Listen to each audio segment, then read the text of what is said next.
Metode transportasi merupakan metode yang digunakan untuk mengatur distribusi dari sumber-sumber yang menyediakan produk yang sama ke tempat yang membutuhkannya secara optimal. Pada model transportasi yang harus diperhatikan adalah bahwa total kuantitas dan seluruh baris harus sama, jika tidak harus tambah dummy. Nah, biasanya perhitungan metode transportasi ini diantaranya adalah untuk pembelanjaan modal, alokasi dana untuk investasi, penyimpanan, analisis lokasi, menjaga keseimbangan perencanaan dan perakitan. Nah, dalam metode transportasi ada dua cara pengerjaannya. Yang pertama dengan NWCR dan yang kedua dengan FAM. NWCR adalah Northwest Corner Rules, merupakan metode untuk menyusun tabel awal dengan cara mengalokasikan distribusi barang mulai dari sel yang terletak pada sudut kiri atas. Nah, cara perhitungan biaya transportasi dengan menggunakan metode NWC sesuai dengan namanya dimulai dari sudut kiri atas, kemudian bergerak ke kiri atau ke bawah sesuai dengan kapasitas produksi sumber supply atau permintaan tujuan demand. Nah, memiliki peraturan yang bisa dibaca sendiri. Nah, akan lebih jelas lagi jika kita menyelesaikan masalah dengan metode NWCR.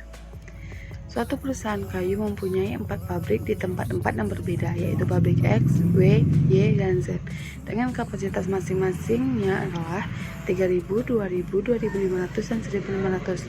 Produk kayu akan dikirim ke 4 lokasi yang berbeda, yaitu ke gudang A, B, C, dan D, dengan permintaan masing-masing barang yaitu 3.000, 1.500, 2.500, dan 2.000. Nah, tentukan bagaimana cara perusahaan mengalokasikan pengiriman kayu dari keempat pabrik ke 4 lokasi gudang agar pengiriman biaya minimal. Nah, kita akan menggunakan metode NWCR. Mari kita mulai. Nah, dari kesimpulan yang dapat kita baca dari masalah tersebut adalah ada 4 pabrik, dia akan mengirim barang ke 4 gudang, di mana pabrik memiliki barang atau dinamakan dengan supply dan gudang memiliki permintaan dinamakan dengan demand. Nah, dalam metode transportasi ada kemungkinan bahwa pabrik X yang akan mengirimkan barang ke gudang A dengan kemungkinan, atau pabrik W yang akan mengirimkan barang ke gudang B, atau bisa juga pabrik X mengirim barang ke gudang C. Nah, masalahnya adalah bagaimana caranya pengiriman tersebut akan menghasilkan dari mana, misalnya dari pabrik ini manakah yang akan bisa meminimumkan biaya pengirimannya. Ini adalah biaya pengiriman barang per unit. Misalnya pabrik X mengirim barang ke gudang A dengan biaya pengirimannya adalah 5.000 per unit. Atau pabrik W mengirim ke gudang A dengan biayanya adalah 2.500 per unit, dan seterusnya. Gudang A memiliki permintaan yang dinamakan dengan demand, dan pabrik X memiliki menyediakan barang sebanyak 3.000, dan ini dinamakan dengan supply. Demand dan supply harus sama agar terjadi keseimbangan dan semua permintaan ini terpenuhi oleh pabrik. Jadi, jika mereka sama, maka permintaan mereka pun akan terpenuhi, dan dengan cara yang tepat adalah kita menggunakan metode NWCR. Nah, mari kita mulai. Yang pertama adalah gudang A. Gudang A memiliki permintaan 3.000. Karena kita memakai metode NWCR, yaitu mulai dari pojok kiri atas, maka kita akan memulai dari gudang A. Gudang A ini adalah permintaannya 3.000, dan pabrik X menyediakan barangnya juga sebanyak 3.000. Jadi kita bisa menyediakan barang untuk gudang A dari pabrik X dan berisi 3.000. Jadi ini kali harganya, biaya pengirimannya dengan 3.000. Jadi ini checklist, ini udah habis. Jadi ini sudah tidak berlaku lagi, sudah tidak bisa dipakai lagi biayanya. Pabrik W, Y, dan Z tidak bisa lagi mengirim ke gudang A karena permintaannya sudah dipenuhi. Lalu kita mulai lagi dari gudang B. Gudang B memiliki permintaan 1.500.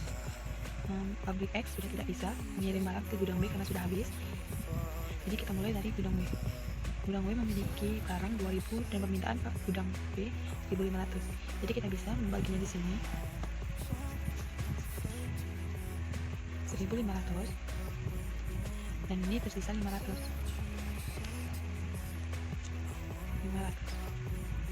Jadi gudang B memiliki permintaan 1.500 barang yang dikirimin oleh pabrik W dengan biaya pengirimannya 2.000. Lalu kita ke gudang C. Gudang C memiliki permintaan 2.500. Nah, 2.500 tadi pabrik W masih ada sisa barangnya 500, jadi kita kirimkan ke sini 500. Jadi kita memiliki ini biaya pengirimannya ini, jadi sisanya 2.000, maka kita mulai lagi dari pabrik Y.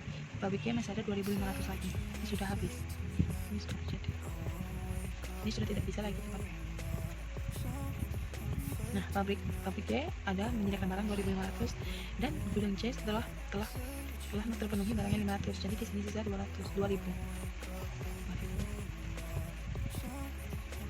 Nah, maka ini habis. Tersisa 500. Kita taruh di sini. Karena ini juga meminta 2.500. Jadi pihak pengiriman pabrik C juga mengirim ke gudang D. Gudang D memiliki permintaannya 2.000 dan telah terpenuhi oleh pabrik C 2.500. Maka pabrik Z bisa memasuki barang mengirim barang ke gudang D dengan biaya pengiriman 8.000. Nah, dari sini kita bisa dapat tentukan bahwa kalau NBCL ini pasti selalu seperti ini, tergaris lurus ke kiri atas, dari pojok kiri atas ke pojok kanan bawah. Nah, bisa kita simpulkan bahwa gudang A memiliki permintaan 3.000 yang dikirim oleh pabrik X. Gudang B memiliki permintaan 1.500 yang dikirim oleh barang dari pabrik W dengan biaya pengiriman 2.000. Gudang C memiliki permintaan barang 2.500 yang dikirim dari pabrik W dengan biaya 4.000 dan pabrik Y dengan biaya 2.000 dan seterusnya. Nah, setelah selesai kita mengalokasikan pengiriman barang dari keempat gudang tersebut. Lalu bagaimana caranya untuk menghitung biaya pengirimannya?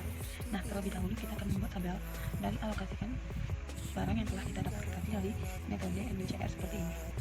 Nah, dari sini kita dapat menyimpulkan, dari sini kita dapat menghitung dari pabrik X mengirim ke gudang A dengan 3.000 unit, biayanya adalah 5.000. Jadi unit per biayanya kita kalikan, jadinya 15.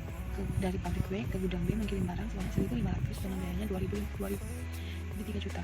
Dan pabrik B mengirim barang ke gudang C yaitu sebanyak 500 unit dengan biaya pengirimannya 400 dan dikalikan jadinya 2 juta, begitu seterusnya hingga total biaya yang dihitungkan adalah 38 juta rupiah pengiriman dari keempat pabrik ini kepada 4 gudang tersebut.